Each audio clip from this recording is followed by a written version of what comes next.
네, 유튜브의 스타, 종편의 스타, 서정욱 변호사. 이재명 죽음의 그림자가 벌써 몇 명째, 유동규도 까딱하면 갈 뻔했어요. 와, 지금까지 이제 무서워요. 뭐 이름이 알려진 사람만 실제 알아보니까 이게 또 많이 있더라고, 몇 명 더. 더 있어. 근데 언론에 난 것만 크게 옛날에 이제 그 유한기, 김문기 도시개발공사 본부장 유한기, 김문기 두 분 있죠? 네. 그다음에 비서실장 전형수. 이 비서실장은 이제 유서를 6통이나 남겼죠. 네. 이재명 대표 이제 그 측근들 좀 관리 잘해라고 직격탄을 날리고 극단적이 선택한 게 전형수입니다. 이분이요. 3명. 그다음에 그 우리 배소연 그 법인카드 내연남인지 뭐 같이 사는 동그라미 있잖아. 동고남. 그 이제 그 김현욱 이분은 이제 법인카드 수사받다가 극단적인 선택을 했죠. 4명. 그다음에 이제 저 좌파들의 집중 공격 변호사비 의혹을 제기했다가 좌파들의 집중 공격받고 돌아가신 이병철 크게 하면 이렇고요. 그 외에도 몇 분 더 있어요. 아니, 이재명 형 이재선. 예, 뭐 그것도 있고 뭐 많이 있어요. 또 선배도 있더라고. 많이 있어요. 하여튼 이재명만 가면 이게 죽음의 그림자가 따라다니는 것 같아. 일단 인상이 안 좋으니까 인상이 너무 이게 꼭 인상이 얼굴 보면 알잖아요. 그렇지. 근데 이번에 저는 유동규하고요. 그다음에 그 세탁소 법카 있잖아.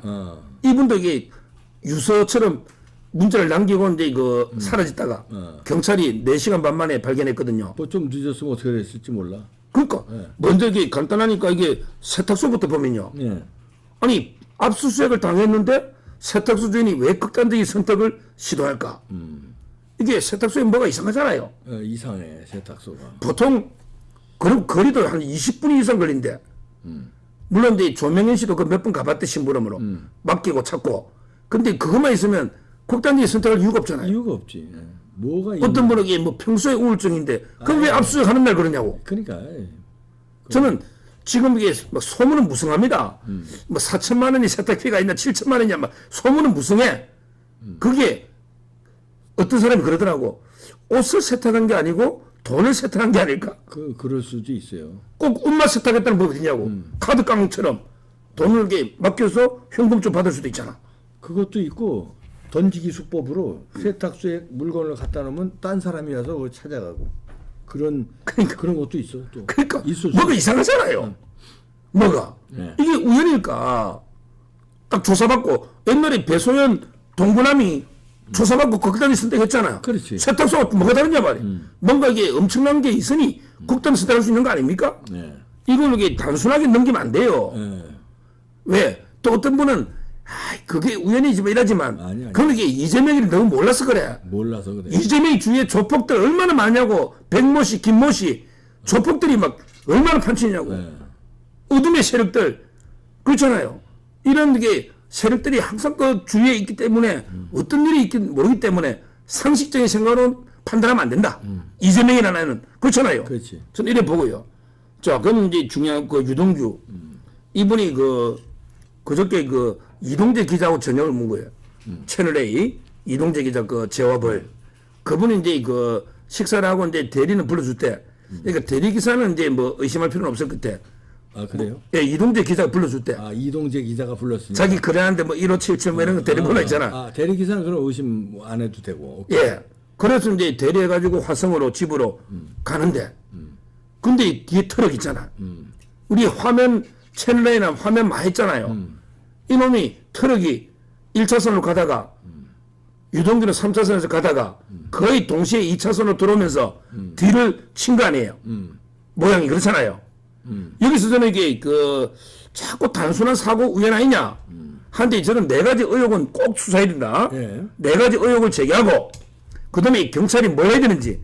저 경찰이 경찰 함부로 판단해서 대충 그냥 끝내려고 안 돼. 이게 말이 안 됩니다. 뭐 유동규 잘못으로. 자, 4가지 의혹이 뭐냐. 네, 첫 번째. 첫째, 왜 그 큰 화물차가 1차선으로 달렸을까?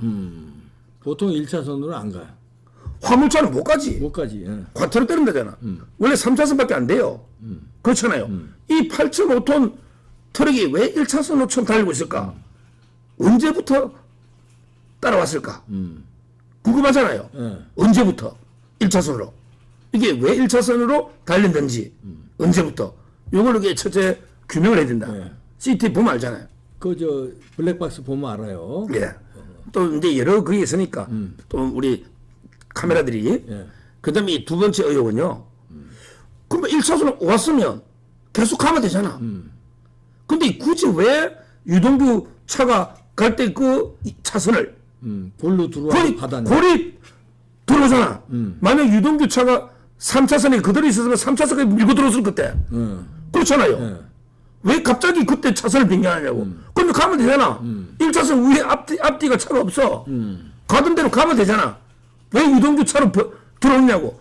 저는 이게 유동규 차가 2차선 오니까 2차선에서 박았는데 만약에 3차선으로 갔으면 3차선까지 치고 들어왔을 그때. 그럴 수 있잖아요. 아니면 그 타이밍을 봤을 수 있어요. 1차선으로 가다가 이렇게 보고 가다가 약간 들어오는 기미가 있으면 그때 받으면 찬스다. 이거 기회. 그럴 수도 있고. 예. 그러니까 아니면 딱 하다가 마침 들어오니까 그냥 계속 약간- 3차선으로 가면 또 3차선으로 차선 변경할 수도 있고. 맞잖아요. 예. 아니 왜 갑자기 차선을 타이밍을 변경하냐고. 봤을 거예요. 쭉 이게 따라가면서. 우연히 아니 1차선으로 계속 왔다면 갑자기 그 순간에 왜 차선을 변경하느냐고. 그게 이해가 됩니까? 이해가 안 돼요. 그 두 가지. 두 번째. 예, 세 번째는 세 번째 제가 화면을 여러 번 봤는데 뒤에 오면서 앞에 차가 보이잖아. 충분히 보여. 그렇지. 그럼 속력을 줄이거나 브레이크를 밟거나 해야 되잖아. 근데 더 빨라져. 더 빨라져. 차가 뭐쌩 빨라. 아니 그 8톤 5천짜리가 어떻게 그 차보다 자가보다 더 빨라. 그래가지고 180초 돌게 그래. 아니 받아버리고. 속력을 더 내는 것 같아. 더네. 예. 엑셀레이터를 밟았나? 브레이크 밟은 적이 없잖아요. 받아버려. 앞에니까 보이잖아. 예. 근데 왜 속력을 줄이거나 급브레이크를 밟거나 아무런 그게 없이 더 빨리 와서 사람들이 뒤에서 박는 걸 이해를 못하겠대. 화물차가. 그러니까. 어떻게 보면 화물차가 속력이 자가용하고 비교가 안 되잖아. 그러니까. 근데 더 빨리 와가지고 뒤에서 박았거든. 예. 이것만 봐도 이게 이 사람이 전적 잘못이지. 무슨 유동이 잘못이 커. 들어간 거는 0.1초 거의 동시인데 예. 뒤에서 박았잖아. 쫓아오면서 이게 속력 빨리 박는 거 아니에요. 예. 그렇잖아요. 저는 이게 왜 우리가 운전하다 보면 이게 앞에 보이는데 속력을 확 줄이거나 급브레이크를 밟아야 되는데 더 속력이 빨라지면서 뒤를 박는지 이게 세 번째가 납득이 안 돼요. 예. 납득이 안 돼. 안 되죠. 네. 그래서 마지막으로 네 번째. 중요한 게 왜 빨리 구호 조치를 취하지 않을까? 그러게. 아니 사고 나면 빨리 막 해가 내려가 막 구호 조치가 되잖아. 그게 없다는 거야. 한참을 안 내려. 그러니까 이거 뭐예요 이거? 그건 상황을 아, 보는 이게 것 같아. 음주를 측정을 안 했잖아. 그럼 뭐 저는 뭔지 도저히 납득이 안 되잖아. 왜 구호 조치를 안 하는지. 그렇잖아요. 이게 통상적인 과실 사고하고는 좀 틀리잖아요. 우리가 1차선으로 불법으로 아예 달려온다. 불법으로 달려오면 다 카메라 찍히고 할 텐데 그게 이상하잖아. 그래서 저는 언제부터 1차선으로 왔는지 그럼 이게 카메라 위반인데 근데 갑자기 또 2차선 바꿔. 그럼 속력을 더 내면서 뒤를 박아. 그럼 구호 조치를 안 취해. 아 이게 단순한 사고냐고. 왜? 워낙 이재명 주의 음모나 조폭들이 판치고 뭐가 많으니까 죽음이 이런 의심하는 사람이 국민 중에 얼마나 많으냐고. 무지하게 많아요. 예. 많잖아. 아, 이 의혹도 제기 못하느냐고. 제가 방송마다 의혹 제기하면 앵커들이 물 탄다고 지금 어떻게든 방송에서 또 그렇게 근거 없이 하면 안 되니까. 근데 그 네 가지 의혹은 우리가 제기할 수 있잖아요. 그렇죠. 그렇죠? 자, 그러면 이제 뭘 조사해야 되느냐? 저는 경찰이 이렇게 섣불리 판단하면 안 된다 말이에요. 일단 유동규 본부장이 고소한다 그랬거든요. 예. 그러면 이제 이 사람이 일단 핸드폰부터 조사해야지. 그렇지. 누가 누구하고 통화했는지. 통화했는지. 그렇죠. 그게 중요합니다. 누가 지시가 있었는지. 이런데 그다음에 행적도 그날 행적 조사해야지. 그게 언제부터 그 1차선 왔고 이런 거 통행 쭉 전체를 조사를 해야지. 어디서 출발해서 언제 그 유동규 차하고 계속 뒤따라갔는지. 이런 게 많았거든 옛날에 김대중 때도 뭐 김대중이 주장해 하면 그런 거 아닙니까? 진짜냐 아니 모르지만 김대중이 주장해 하면 뭐 암살 어쩌고 저쩌고 차량 이런 게 있었잖아요. 뭐 다툼이 있지만. 근데 이걸 저는 쉽게 덮을 건 아니다. 지금 이게 유동규 본부장이 정은이 이재명 재판이 결정적으로 다 중요하거든요. 그럼. 대장동 위례 백현동 그다음에 선거법에 김문기 몰랐다 이런 게 전부 유동규 입이 키맨이고 그날도 정지상이 재판했거든요. 위정교사 정지상이가 그때 유동규 압수할 때 핸드폰 버리라고 전화했잖아요. 네. 당일도 하고 그 전날도 했잖아요. 그래서 유동규 본부장이 증언한 거예요. 그날 압수수색 당하기 전날 정 지사가 전화 왔길래 야 이게 정영아이가 이틀 전에 녹취록을 냈는데 우리 큰일 났다. 이 녹취록이 최근까지 돼 있으면 김용도 죽고 큰일 났다니까 정 지사가 야 뭐 그 어쩔 수 없지 않냐 운명이지 않냐 막 이러고요. 그 다음에 압수수색 당일날은 핸드폰을 버리라 하고요. 그러면서 그게 김인섭이를 만나봐라. 아 김인섭이라 그 백종선을 만나봐라. 백종선이 조포이거든요. 수행비서. 이런 식으로 한 걸 다 유동규 씨가 증언하면서 그때 정지사가 막 법정에서 대파 싸움이 붙은 거예요. 그래서 판사가 휴전까지 했다고. 이러고 나서 이런 사고가 났잖아요. 야, 이 확률이 솔직히 로또 복권하고 비교하면 이게 어느 확률이 높습니까, 이거? 이게 지금 확률적으로 얼마나 되는 겁니까? 저는 거대한 음모가 있을 수도 있고, 그게 아니더라도 하여튼 이재명 주위에는 이게 죽음이 따라다니고 있잖아요. 진짜 위험 180 도는 게 심각한 데는 상해나 봐요. 세탁소와 유동규의 트럭 조사해야 됩니다. 야, 이 두 개가 동시에 일어날 확률은. 그날 당일날이야. 그럴까요? 근데 다행인 게 유동규 본부장이 많이 강해졌더라고. 옛날에 압수수색 당할 때는 진짜 죽고 싶었다고 그러잖아요. 그때 극단적인 선택을 뭐 시도했는데 쉽진 않지. 그리고 교도소에서도 그 수면제 그때 있었잖아. 근데 이제는 그러더라고. 나는 절대 자살하지 않는다.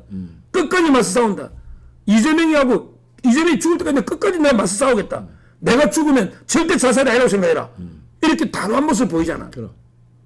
저는 여기서 제 결론은 유동규, 세탁소 주인, 조명희 씨 법인카드, 우리 모든 공익신고자 왜 이렇게 경호가 허술하냐?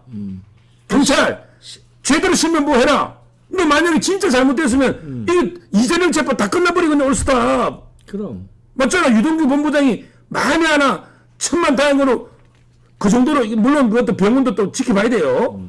왜냐하면 이게 갑자기 또 아플 수 있거든요. 아, 병원도 지켜봐야 됩니다. 병원도. 그러니까 제 말은 이게 신변보호를 이렇게 해도 되냐 말이야.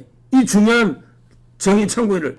그 유동규 째려보고 그 해코 잘라서 한두 명이냐고. 옛날에 개딸들이 뭐 총이 한 발 있으면 누굴 쏴하고 뭐 판사들 뭐 어쩌고 저쩌고 개딸들이 위협했잖아요. 아, 이낙연 망치로 맞았잖아, 뒤에서. 그러니까요. 지금 우리나라가 그렇게 안전한 나라가 아니에요. 그러니까요. 총만 모르잖아요. 총싸움만 둘이 그게 개딸인지 개아들인지 뭔지 조사해봐야 될 거 아니에요. 어떻게 아느냐고. 맞잖아요. 이렇게 저는 신변보호해서는 안 되고 이걸 어떻게 보자마자 뭐 앞에 차 잘못이라고 뒤에서 박았는데 말도 안 되는 거죠, 차선이. 저는 경찰이 각성해야 된다. 이 촉구합니다. 조폭은요, 감옥에 2, 3년 들어갔다 나오는 거 눈 하나 깠다가 납니다. 그 대신 예를 들어서 10억을 준다든지 이러면요, 무슨 짓이든지 벌려요. 그게 조폭이에요. 걔들은 그걸로 먹고 사는 사람들. 실제 위협을 많이 했잖아요. 근데 테러도 주변에 했고. 조폭이 얼마나 많아, 이재명 주변에. 완전히 뭐 조폭 공화국이지. 조폭보다 더 무서운, 저 경기 동부 이쪽으로 해가지고 북한 이쪽이 어른거리는데 걔들은 중국에서 들어와서 사건 치고 중국으로 나가버리면 잡지도 못해. 아니 유동규 뭐 잘못됐으면 모든 건 재판이 끝나버린다니까. 그러니까. 정문자가 없는데 제일 결정적인. 그럼 이재명 재판 허지부리 끝나버린다니까.